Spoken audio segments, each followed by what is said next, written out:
Hot news tuba tukutuuse n'amawulire gaffe agookya oba agaakagwawo g'oba tunnamanya ge tuba tukuleetedde naawe ogategeere.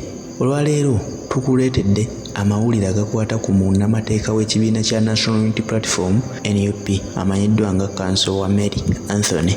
Jjukira nti ono obulamu bwe bubadde mu katyabaga, emabegako yava wano nga yeewuliramu embeera etali ntuufu mu lubuto lwe. Yaggyibwa waka n'addusibwa mu ddwaliro eri Nakasero asobole okwekebejjebwa bamanye nga ddala ki ekimutawaanya. Wabula tujjukira bulungi nti ebbanga lyonna okuva lwe twatandika ebyobufuzi ne tugenda mu kampeyini okulonda ne kubaawo, bannakibiina kya NUP bangi nnyo abazze bafiirwa obulamu bwabwe mu ngeri etategeerekeka, battibwa mu ngeri etategeerekeka ne bakugamba oyo yafudde kino, oyo yafudde kiri oba kino.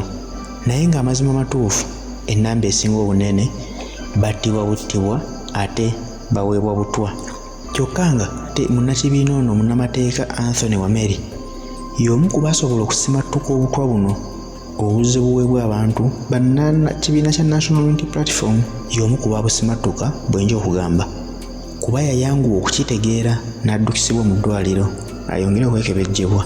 Bwe balaba guli gutyo ne balaba nti wano obujjanjabi wano tebabwesiga, baasalawo ne beekwatakwata ng'ekibiina ne bakola ekisoboka bamudduse ebweru gy'ali mu kujjanjabirwa n'olwaleero, ng'era ono ali mu ggwanga lya United States of America, olwaleero gy'ali mu kujjanjabirwa. Kaakano oluvannyuma lw'okumalayo ebbanga eriwerera ddala lya 2 weeks abakulu mu kibiina kino nga bakulemberwamu Kyagulanyi Robert Ssentamu aka Bobi Wine ne Ssaabawandiisi w'ekibiina David Lewis Rubongoya, olwaleero bawuubyeko olubu lw'ekigere mu ddwaliro omwami ono gy'ali balaba ate embeera ye butya bw'eri. Bano batuuseewo ne bamulambulako bambi okulaba obulamu bwe, era ng'ekibawadde essanyu kwe kusanga nga babasawo babategeeza nti obulamu bwe bwe buli kati at least alinawo enjawulo, embeera ye tekyeraliikiriza nnyo, weewaawo nga yeekubyemu era nga bwe mumulaba akozzeemu olw'embeera y'obulwadde bw'amazeemu ebbanga, naye kasita Mukama yamuyambye n'asobola okusimattuka obutwa.